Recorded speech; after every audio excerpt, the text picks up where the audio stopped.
బాధ, సంతోషం, ఎక్సైట్‌మెంట్, విపరీతమైనటువంటి ఎనర్జీ, యాంగర్, బ్రూటాలిటీ ఇవన్నీ వేరియస్ ఎమోషన్స్. మిగతా ఎమోషన్స్ మాట ఎటుంచినా యాంగర్ అంటే కోపం, మితిమీరిన కోపం, అసహనం, పక్కన వాళ్ళని హింసించే విధంగా తయారవుతే పాపం ఎంతమంది బలైపోతూ ఉంటారు. దురదృష్టవశాత్తు ఈ 2, 3 వారాల్లోనే మనం ఇట్లాంటి దుర్ఘటనలు చాలా వింటూ, చూస్తూ వస్తూ ఉన్నాం. హోంవర్క్ చేయలేదని, లేపోతే చేయడానికి సరిగ్గా రావట్లేదని ట్యూషన్ టీచర్ ఒక 6, 7, 8 ఏళ్ల పిల్లాడిని చితకబాదుతోంది. అట్లకాడ చక్కగా కాల్చి ఓపికగా మళ్ళీ అంత కోపంలోనూ ఓపిక.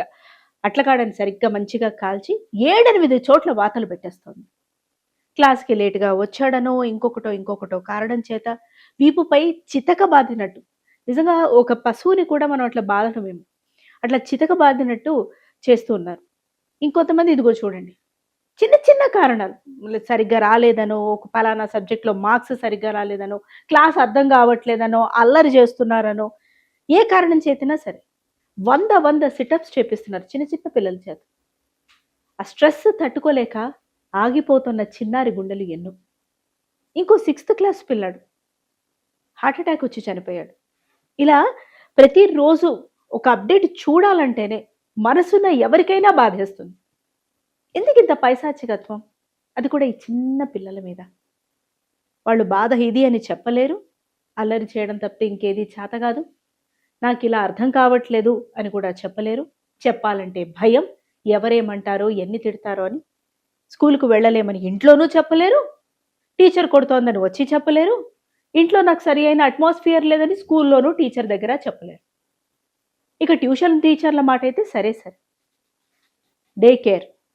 తల్లి ఒడి తర్వాత అంతటి నమ్మకం చాలామంది పేరెంట్స్‌కి డే కేర్ మీద ఉంటుంది. ఎందుకంటే వాళ్ళు ఉద్యోగరీత్యా, ఇతరితర కారణాల చేత ఒక 7, 8 గంటలు పిల్లల్ని చూసుకోలేని పరిస్థితిలో ఉన్నప్పుడు ఖచ్చితంగా నమ్మేది డే కేర్‌నే. ఇంట్లోనే కూర్చోపెట్టుకుంటూ ఉంటే స్పీచ్ డిలేస్ వస్తున్నాయి, ఆటిజం వస్తోంది, బిహేవియరల్ ఇష్యూస్ వస్తున్నాయి అని ఎక్స్‌పర్ట్సే చెప్తున్నారు. మరి 3, 4, 5 సంవత్సరాల వరకు ఇంట్లోనే కూర్చోపెట్టుకుంటే మాటలు రాకపోతే ఎలా? నలుగురు పిల్లలతో కలిస్తే మాటలు, నడవడిక, బిహేవియర్, డిసిప్లిన్ వస్తుందని ఎన్నో కారణాల వల్ల ప్రీ స్కూల్‌లో, డే కేర్స్‌లో, ఎర్లీ స్కూలింగ్ ఇట్లాంటి ఆప్షన్స్ తమ పరిస్థితిని బట్టి ఎంచుకుంటున్నారు పేరెంట్స్. ఇక్కడి టీచర్స్ కానీ, ఆయాలు కానీ, రిప్రజెంటేటివ్స్ కానీ, ట్యూషన్ టీచర్స్ కానీ వీళ్ళందరూ ఇలా బ్రూటల్‌గా ప్రవర్తించడం వల్ల చైల్డ్‌హుడ్ ఎంత ట్రామటైజ్ అయిపోతుందో తెలుసా? ఎందుకు దెబ్బలు తింటున్నామో అర్థం కాకుండా పిల్లలు ఇట్లా చావు దెబ్బలు తినడం వల్ల వాళ్ళకి ఆ సబ్జెక్ట్ మీద ఇంట్రెస్ట్ కోల్పోవడం కాదు కదా, అసలు ఎడ్యుకేషన్ సిస్టమ్ మీదే నమ్మకం, గౌరవం, ఆసక్తి కోల్పోతారు పిల్లలు. స్కూల్లో పసిపిల్లల్ని సెక్షువల్గా అసాల్ట్ చేస్తున్న వారెందరూ. ఇంటి పక్కన 2, 3 ఏళ్ల పిల్లల్ని మానభంగం చేసి చంపేసి బ్రూటల్గా ఆ చిట్టి పాపలని తిడుతూ వీడియోలు చేసి పైశాచికంగా సోషల్ మీడియాలో పెడుతున్న వారెందరూ. అసలు సంబంధిత వర్గాలు ఎవరైనా సరే ఇలా పెట్టి ఆ వీడియో వైరల్ అవుతుంటే అది డిలీట్ చేసే ఆప్షన్ ఎందుకు చూడరో అర్థం కావట్లేదు. ఇది చూసి ఆల్రెడీ ఇట్లాంటి మైండ్ సెట్ ఉన్న వాళ్ళు, ఓహో ఇంత చక్కగా క్రైమ్ చేయొచ్చా అని ఈ వీడియోస్ వాళ్ళకి ట్యూషన్ లాగా మారుతున్నాయి, రిఫరెన్స్ లాగా మారుతున్నాయి. రకరకాల మనస్తత్వాల మధ్య, రకరకాల మనుషుల మధ్య, మనుషులం అని చెప్పుకునే జంతువుల కన్నా హీనమైన మృగాల మధ్య ప్రస్తుతం సమాజం ఉంది.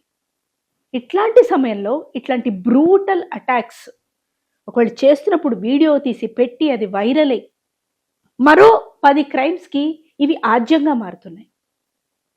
ఇక నుంచైనా విద్యా సంస్థల్లో చేరే ఈ టీచర్స్ కానివ్వండి, సంబంధిత అధికారులు కానివ్వండి, ఆ ప్రొఫెషన్ పట్ల గౌరవం, పిల్లల పట్ల ప్రేమ లేకపోతే పర్వాలేదు, కనీసం కాసింత ఓపిక, లేదా పిల్లల బిహేవియర్స్ తోటి వాళ్ళకు విపరీతంగా ప్రాబ్లం అవుతోంది అని అనుకుంటే పేరెంట్స్ని పిలిచి చెప్పడం.